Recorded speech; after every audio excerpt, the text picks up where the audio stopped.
Hello my lovely family. माता की कृपा आप सब पर बनी रहे। हम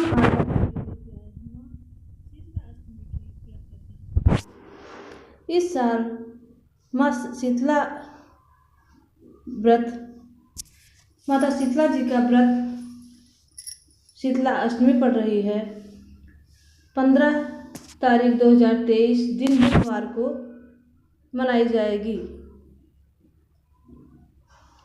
माँ शीतला अष्टमी की कथा सुनने से सभी रोगों से मुक्ति मिलती है, माँ प्रसन्न होती हैं। चैत्र कृष्ण पक्ष की अष्टमी वैशाख जेठ और आषाढ़ महीने के कृष्ण पक्ष की अष्टमी को शीतला अष्टमी पूजन करने का प्रावधान है। इन चारों महीनों के 4 दिन व्रत करने से शीतला जनित बीमारियों से छुटकारा मिलता है। इस पूजन में शीतला माँ को जल और बासी भोजन भोग लगाने का विधान है। श्रद्धालु शीतला अष्टमी का व्रत रखकर माता की भक्ति करके अपने परिवार की रक्षा के लिए माता से प्रार्थना करते हैं। इस व्रत में अष्टमी के दिन कलश स्थापित कर माता का पूजन किया जाता है तथा प्रार्थना की जाती है। चेचक, गलाघोटू, बड़ी माता, छोटी माता, दीपदाह, दुर्गंधयुक्त फोड़े, नेत्र रोग और शीतल जनित सभी प्रकार के दोष शीतला माता की आराधना पूजा से दूर हो जाते हैं। इस दिन शीतला स्तोत्र का पाठ शीतल जनित व्याधि से पीड़ितों के लिए हितकारी है।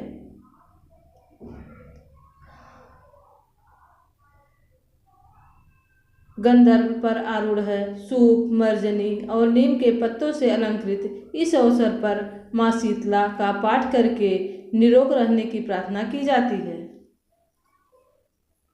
और इस पर माँ शीतला की कथा सुनने से माँ शीतला माँ प्रसन्न होती हैं और सभी बीमारियों से मुक्ति मिलती है। घर में धन धान्य से भरपूर होता है। तो हम सुनाते हैं माँ शीतला अष्टमी की कथा। एक बार एक राजा के इकलौते पुत्र को शीतलता चेचक निकली थी। उस राज्य में एक कांची पुत्र को भी शीतला निकली हुई थी। कांची परिवार बहुत गरीब था पर भगवती का उपासक था। वह धार्मिक दृष्टि से जरूर से समझने जाने वाले सभी नियमों को बीमारी के दौरान भी भली भांति निभाता रहा। घर में साफ सफाई का विशेष ख्याल रखा। नियम से भगवती माँ की पूजा होती थी। नमक खाने पर पाबंदी थी। सब्जी में ना तो छौंक लगाता था और ना कोई वस्तु भुनी तली दी जाती थी। गर्म वस्तु ना वह स्वयं खाता था, ना शीतला वाले लड़कों को देता था। ऐसा करने से उसका पुत्र शीघ्र ही ठीक हो गया। उधर जब से राजा के लड़के को शीतला का प्रकोप हुआ था तब से उसने भगवती के मंडप में सतचंडी का पाठ शुरू करवा रखा था। रोज हवन व बलिदान होते थे। राजपुरोहित भी सदा भगवती के पूजन में निमग्न रहते थे। राजमहल में रोज कड़ाही चढ़ती, विभिन्न प्रकार के गर्म स्वादिष्ट भोजन बनते थे। सब्जी के साथ कई प्रकार के मांस भी पकते थे। इसका परिणाम यह होता था कि भोजनों की गंध से राजकुमार का मन मचल उठता था और भोजन के लिए जिद करता था। एक तो राजपुत्र और दूसरे इकलौता, इसके कारण उसकी जिद की पूरी की जाती थी। इस पर शीतला माँ का कोप घटने के बजाय बढ़ने लगा। शीतला माँ के साथ उसके बड़े बड़े फोड़े भी निकल गए, जिससे खुजली व जलन अधिक होती थी। शीतला की शांति के लिए राजा उससे जितने भी उपाय करता था, शीतला माँ का प्रकोप उतना ही बढ़ता जाता था, क्योंकि अज्ञानतावश राजा के यहाँ सभी कार्य उल्टे हो रहे थे। इससे राजा और अधिक परेशान हो गया। उसे समझ भी नहीं आ रहा था कि इतना सब होने के बाद भी माँ शीतला का प्रकोप शांत क्यों नहीं हो रहा है। वह अज्ञानता था जिसे यह ज्ञात ही नहीं था कि माँ के बचाव में क्या क्या करना चाहिए। एक दिन राजा ने गुप्तचरों ने बताया कि गरीब पुत्र को भी शीतला माँ की कृपा हुई थी, वह ठीक हो गया। यह जानकर उसने उसे बुलवाया और पूछा कि यह कैसे हुआ, जबकि कांची पुत्र बिना सेवा पूजा व अनुष्ठान में कोई नहीं है। वह मोरा पुत्र अधिक रोगी होता जा रहा है, जबकि कांची पुत्र बिना सेवा के पूजा के ठीक हो गया। इसी सोच में नींद नहीं आई।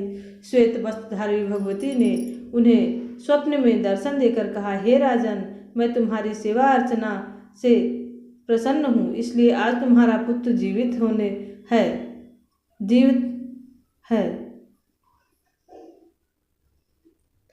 इससे ठीक ना होने का कारण यह है कि तुमने शीतला के समय का पालन करने योग्य नियमों का उल्लंघन किया है।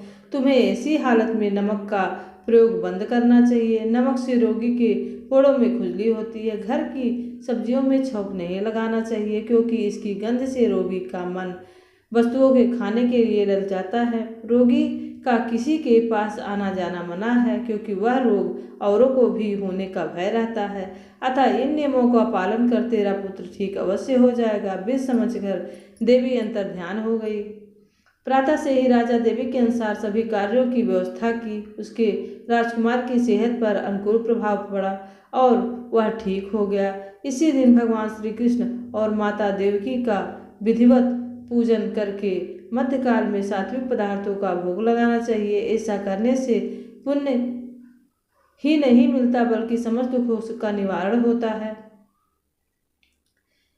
हे माता शीतला, जैसे आपने राजकुमार पर कृपा की, वैसे सब पर कृपा करना। आपको अगर कथा अच्छी लगी हो तो प्लीज़ लाइक शेयर सब्सक्राइब करिएगा। शीतला माँ की कृपा आप सब पर बनी रहे। जय शीतला माता।